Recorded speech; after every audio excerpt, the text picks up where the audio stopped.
నమస్కారం. అందరికీ హనుమాన్ జన్మోత్సవ శుభాకాంక్షలు. హనుమ జననం ఎలా జరిగిందో తెలుసుకుందామా? గతంలో పుంజికస్థల అనే ఒక అప్సరస బ్రహ్మ న్యాయస్థానంలో ఉండేవారు. ఈ అప్సరస తన బాల్యంలో ఒక వానర రూపంలో ఉండి తపస్సు చేసుకుంటున్న మునికి తపోభంగం కలిగించడం వలన ఆ ముని నువ్వు వానరంగా మారమని శపిస్తారు.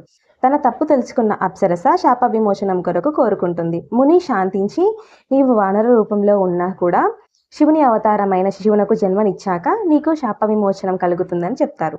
అందుకోసమనే అంజనాదేవి భూమిపైన జన్మిస్తారు. ఒకరోజు అంజనాదేవి అడవిలో ఉన్నప్పుడు ఒక పురుషుని చూడగానే ప్రేమలో పడిపోతుంది. తన వెంటనే వానరంగా మారిపోతుంది. ఆ పురుషుడు ఎవరో కాదు, కేసరి. అక్కడే అడవిలో కేసరి ఇంకా అంజనాదేవి వివాహం చేసుకుంటారు.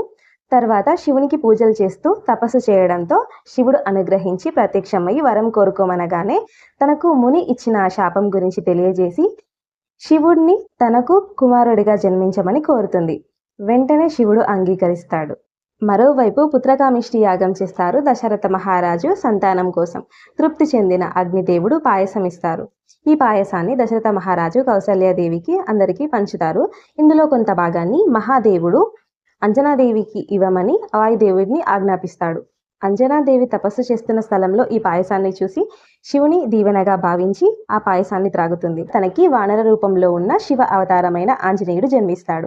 అంజనీ మాత పుత్రుడు కనుక ఆంజనేయుడని, కేసరి యొక్క పుత్రుడు కనుక కేసరి నందుడని, వాయుపుత్రుడని, ఇలా హనుమంతుల వారికి చాలా పేర్లున్నాయి. ఒక్కో పేరుకి ఒక్కో కథ ఉంటుంది. చిరంజీవుల జననాన్ని ఎప్పుడు జన్మోత్సవం అనాలి. ఇకనైనా అందరం హనుమ జయంతి అనకుండా హనుమ జన్మోత్సవంగా జరుపుకుందాం. జై శ్రీరామ్.